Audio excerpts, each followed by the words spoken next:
El primer punto es definir los datos o signos a valorar.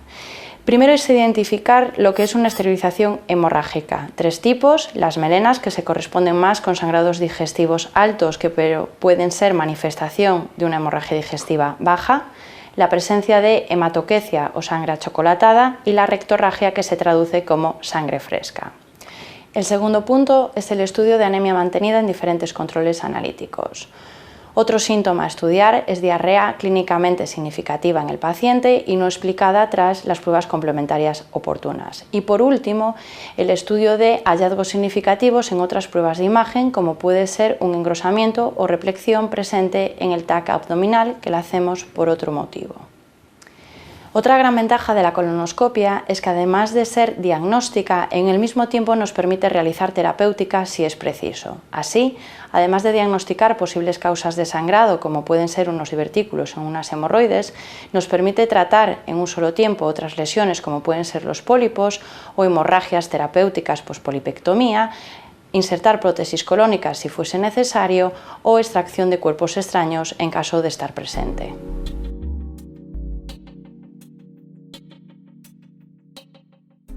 Una de las lesiones más prevalentes en la población a día de hoy y que encontramos con frecuencias en nuestras exploraciones son los pólipos de colon.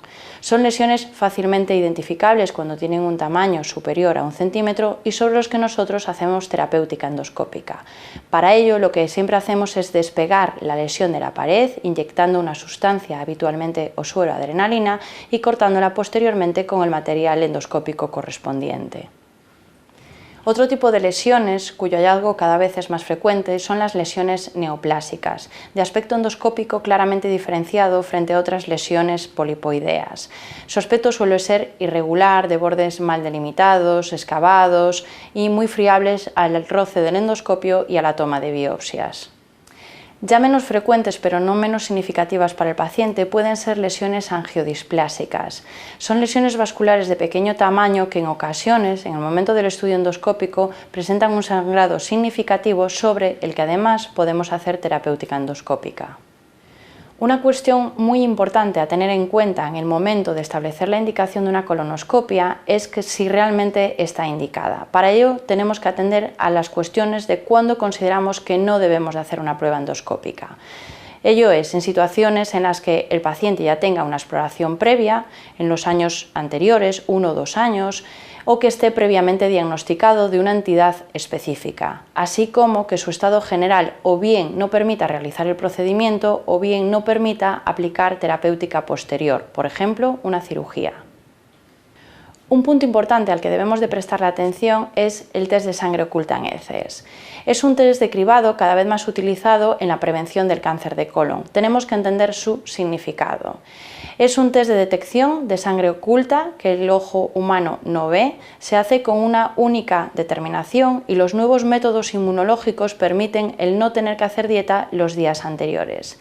Ello no sustituye a la valoración del propio facultativo de la presencia de una exteriorización hemorrágica.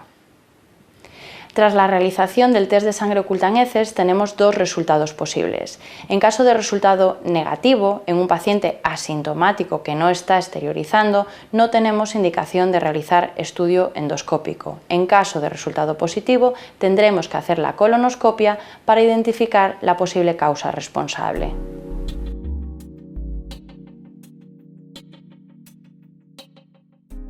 En el momento de solicitar la colonoscopia, lo que tenemos que hacer es atender a la repercusión que tendrá sobre nuestro paciente. Para ello, lo primero que tendremos que valorar es el estado general del mismo. Diferentes escalas no complicadas sobre cuál puede ser el estado que nos permita hacerla. Paciente encamado, sin movilidad, quizás no deberíamos de hacerle una prueba invasiva. Otra cuestión a tener en cuenta es la tolerancia del paciente, tanto a la solución evacuante y a la dieta líquida de las 24 horas previas como a la propia exploración invasiva y que lleva una sedación superficial. La idea fundamental es no hacer daño al paciente, así evitaremos reexposiciones y reexploraciones a aquellos pacientes que no lo necesiten y evitaremos las exploraciones invasivas en aquellos otros en los que no modifique el tratamiento o vayamos a hacer abstención terapéutica.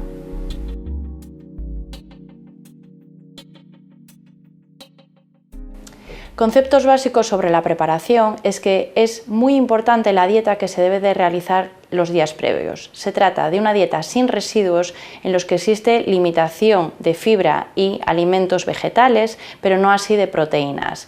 Después de ello, el tratamiento es el siguiente paso a realizar. A la hora de pautar la solución evacuante es importante conocer los antecedentes médicos del paciente, porque en casos de insuficiencia cardíaca o insuficiencia renal deberíamos evitar las soluciones de fosfato y utilizar laxantes osmóticos. La importancia de la preparación radica en la adecuada visualización durante el estudio endoscópico que permitirá o impedirá identificar aquellas lesiones susceptibles de estudio. Una mala preparación nos impedirá hacer un adecuado estudio endoscópico, impidiendo la identificación de lesiones y no pudiendo garantizar el resultado de la misma ni su validez en el tiempo.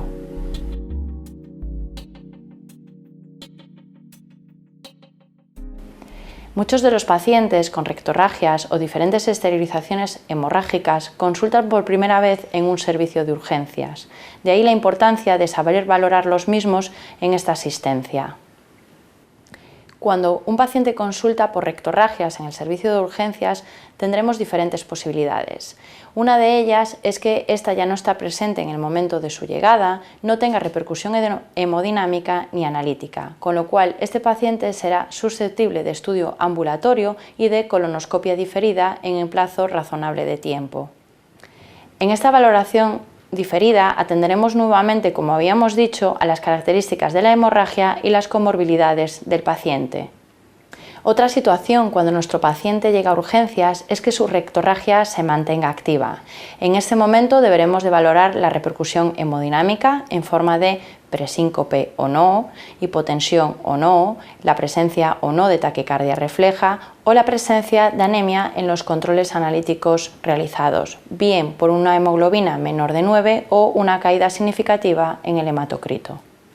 En caso de que esa hemorragia activa tenga una repercusión clínica, lo que tenemos que hacer es soporte médico de nuestro paciente. Para ello, canalizaremos vías periféricas, reservaremos sangre y haremos monitorización constante. Dado que estamos intentando realizar un estudio endoscópico, lo primero que tenemos que conseguir es estabilizar a nuestros pacientes y valorar la posibilidad de darle preparación evacuante.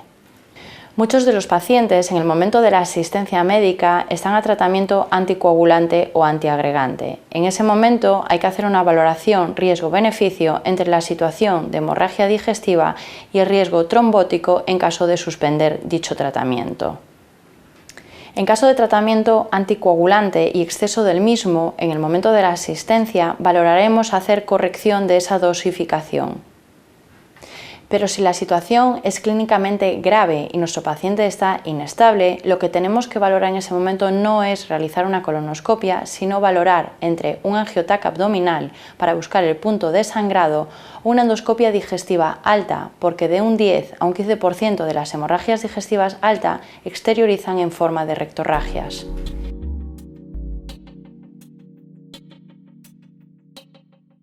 Valorar los datos o signos de nuestro paciente es valorar la sintomatología y sobre todo que la sospecha diagnóstica marca prioridad.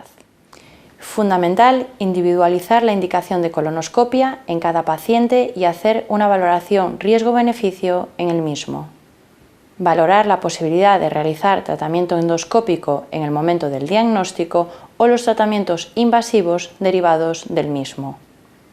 Necesidad de suspender los tratamientos anticoagulantes o antiagregantes en el caso de necesidad terapéutica y fundamental optimizar la preparación colónica y la repercusión clínica que tendrá en el paciente.